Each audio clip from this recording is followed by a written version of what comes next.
Bonjour tout le monde.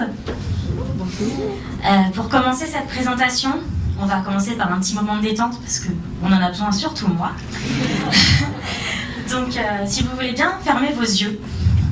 Voilà, pour vous mettre un peu dans l'ambiance de mon projet.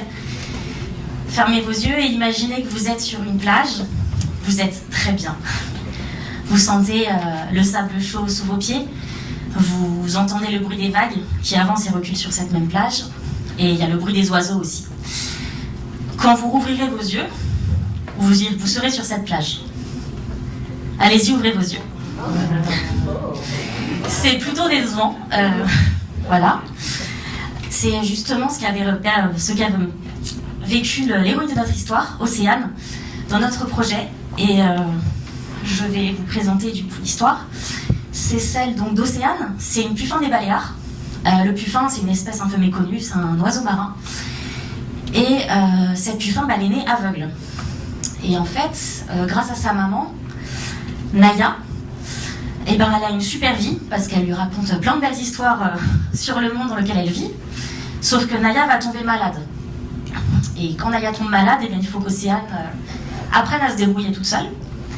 Et elle comprend que c'est un peu compliqué, vu son handicap. Et donc, elle va demander l'aide au vieux puffin. Le vieux puffin, c'est un peu le chef de la colonie.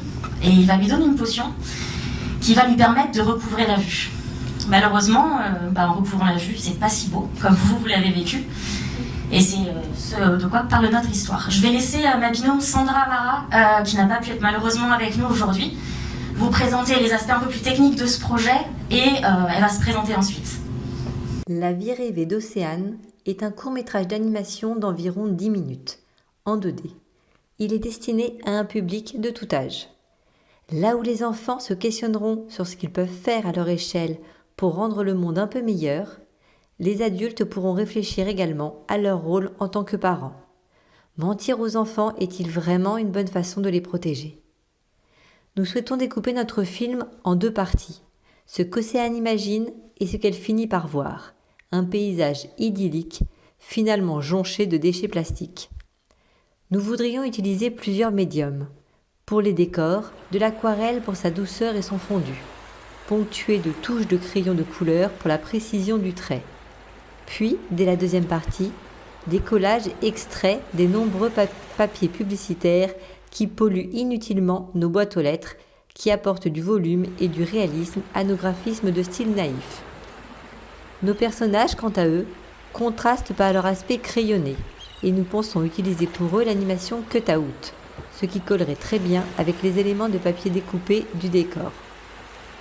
En ce qui concerne l'ambiance sonore, nous souhaitons pour notre film une voix off, celle d'Océane, qui servira de narratrice. Pas de dialogue donc, mais la voix de notre personnage principal, qui raconte sa propre histoire à la manière d'un conte. Nous souhaitons que ce court-métrage touche un public aussi large que possible. Que chacun se dise, si cette jeune puffin, née handicapée, est capable de dépasser sa déception et ses peurs pour agir à son échelle, alors moi aussi, j'en suis capable et je vais le faire. Je m'appelle Sandra Amara et je suis scénariste sur le projet La vie rêvée d'Océane. À travers ce court-métrage, j'ai souhaité aborder le thème de la pollution, de notre prise de conscience, ou inversement, de notre déni face à cette problématique, et de notre rôle à jouer pour limiter ce désastre environnemental. Les protagonistes de cette histoire sont des puffins des Baléares. Nous avons choisi cette espèce car il s'agit de l'oiseau marin le plus menacé d'Europe. Parmi les différentes causes qui pourraient mener le puffin des Baléares à son extinction, il y a la pollution plastique.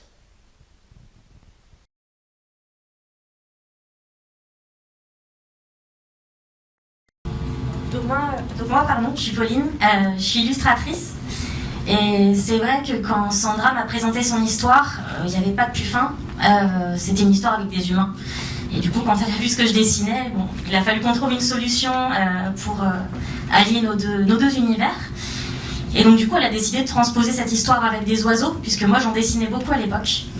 Voilà, donc on s'est renseigné sur le puffin, plus particulièrement donc celui des Baléares, pour pouvoir aussi sensibiliser de notre côté à ce sujet, et pour ma part le sujet de l'écologie qui me touche particulièrement.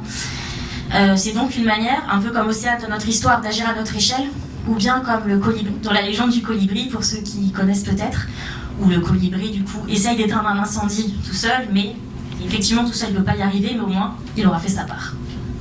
Aujourd'hui, nous avons un synopsis et une note d'intention aboutie. Nos personnages sont assez réfléchis, tant sur leur personnalité que sur leur aspect graphique. Environ un tiers du scénario est déjà écrit, ce qui permet déjà d'avoir un bon aperçu du ton de l'histoire. Au niveau visuel, nous avons fait pas mal de recherches concernant la technique de cut-out, qui nous semble parfaitement adaptée à notre propos. Sur le plan sonore, nous avons plusieurs références quant à l'utilisation de la voix off sur un fond musical. Donc ce qu'on aimerait pour la suite, déjà, c'est étoffer le scénario, le terminer, dans l'idéal, puisqu'on en a un bon tiers, et surtout poursuivre nos recherches graphiques, surtout pour les décors, en termes de tests de découpage et de collage pour nos décors. Ce dont nous avons besoin et ce que nous recherchons, c'est donc un accompagnement dans la réalisation de ce court-métrage, ainsi que le soutien d'une production.